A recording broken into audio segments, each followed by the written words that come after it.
So a fan watching from India, Justice Wara 1995, hope I pronounce your name correctly, asked to post a video on how to make ogbono soup.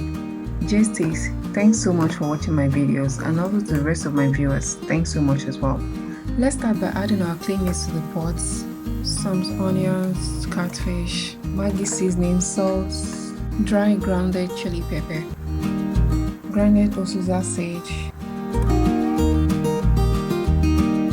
and then water from the blender after rinsing the pepper. So I'm just going to stir this and then not much water and cover this to cook. The meat I'm actually using is goat meat, yes, and catfish. I only added the egg because I want the egg to be extra soft before adding the flesh of the fish to it.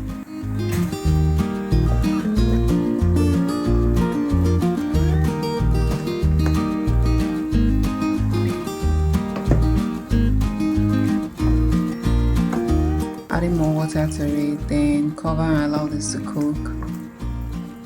I'll list all the ingredients under the description box for better understanding.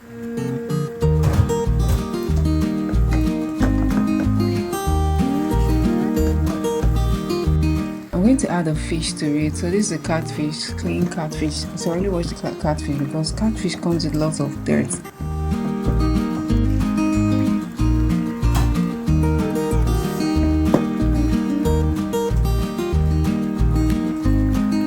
I'm adding the pomo to it. Cow skin is pomo. That's what we call cow skin in Nigeria.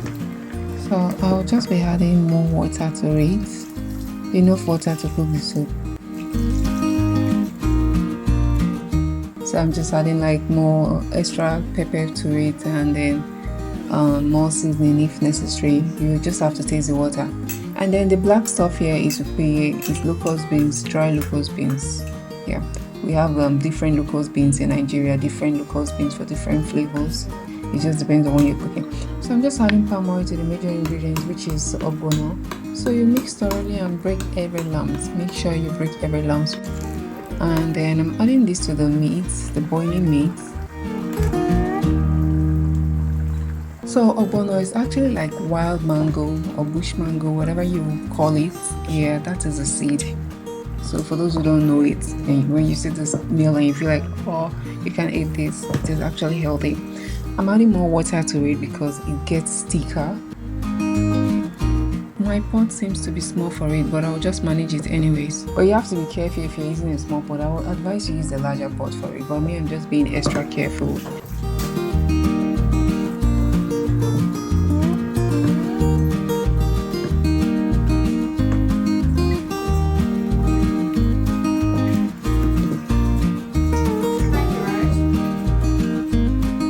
This point is a bit cooked, so I'm adding like grated fresh okra. This grated fresh okra, I will stir this carefully. Add a bit of crayfish. I don't really like adding much crayfish to ogbono soup. Yeah, you can see it's dripping down, but we have to just be careful. So I'm just like stirring this till it cooks properly, and I'm adding Uziza seed to it, Uziza leaf to it rather.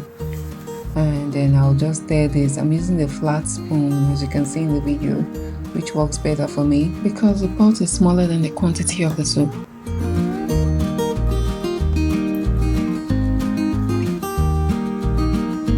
And then I'll let this stay for a few minutes. This soup actually takes time to cook. After cooking the ogbono properly, for like 30 minutes thereabout, you keep stirring it before you add the okra to it, so just know that. So I'll continue stir this and allow it to properly mix, then cook for a few minutes.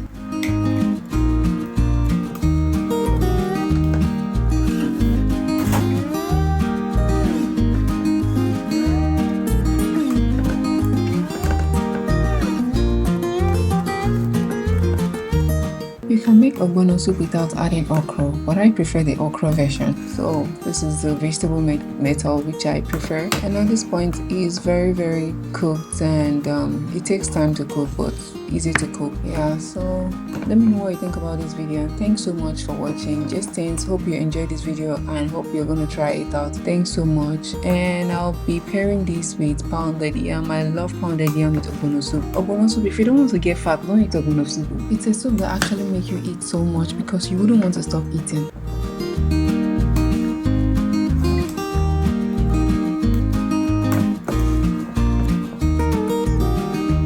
So this is my pando, and thanks so much for watching. Make sure you to subscribe, like and share this video. See you in my next video. Bye.